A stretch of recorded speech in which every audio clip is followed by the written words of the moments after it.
Now we look at the economic calendar in advance to try to find the highest probability trading opportunities. Now we may only get a few opportunities each month, but when we do get them, we know that they're likely to be the highest probability opportunities that there are, and that can give us the highest conviction to trade them. Now, as we look at April the 8th, we'll just take a look what's going on. We have a quiet start to the week on Monday.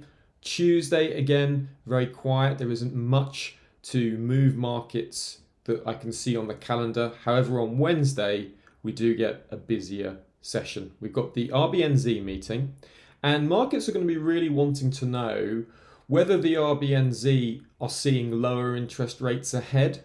They have sort of surprised markets with their lower signalling from their previous meeting, and I think markets will be wanting to know, where do the RBNZ see the path of interest rates from here on in?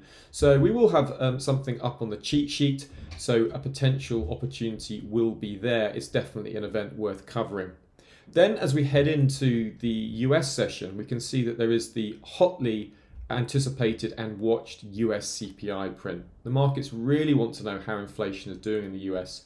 Ever since the Fed signaled higher inflation in their last meeting, they were expecting a near-term bump in inflation. Markets will be looking at this very carefully to get a sense of how aggressive the Fed will have to be regarding rate cuts or hikes. So there's two-way opportunities here with the US CPI data. We'll have that fully prepared on the cheat sheet nearer the time. Bank of Canada, again, markets will want to get a good sense of whether they can finally start signaling coming interest rate cuts, or will they be on hold again for maybe, I think, the sixth time in a row. So markets will be looking at this very carefully for the Bank of Canada. Again, we'll have a cheat sheet nearer the time to get us completely ready. Then we have the FOMC meeting minutes. It's always worth just considering those minutes to see.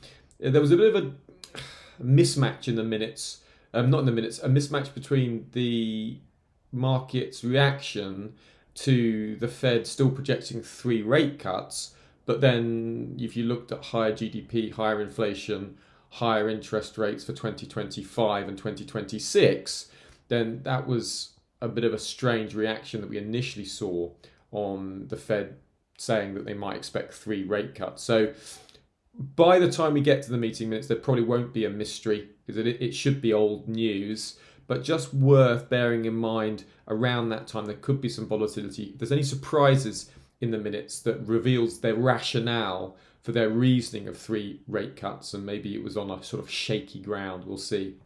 ECB then meeting on Thursday. At the moment, there's still a base case that they're expected to cut interest rates around the middle of this year, and it'll all be about the forward guidance with the ECB, whether they start to indicate sooner rate cuts or later rate cuts. That's most likely to move the euro on April 11th. We'll have that fully up to speed with our cheat sheet.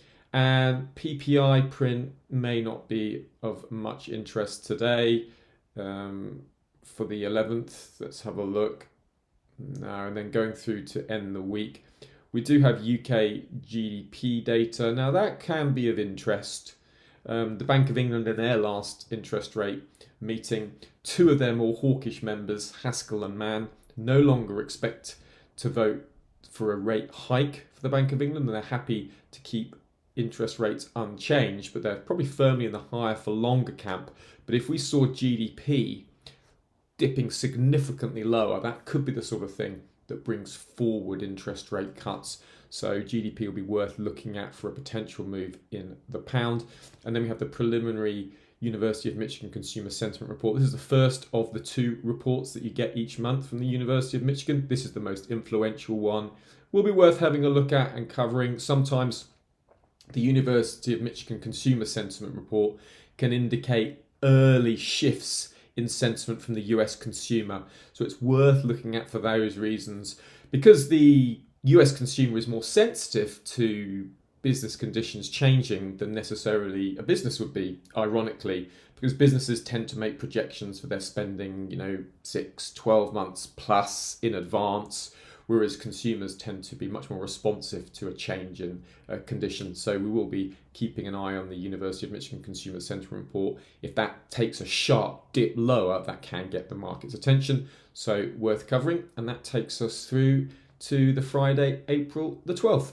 We look forward to keeping you updated with the cheat sheet and giving you details, specifically what to look for to provide those potential high probability trading opportunities.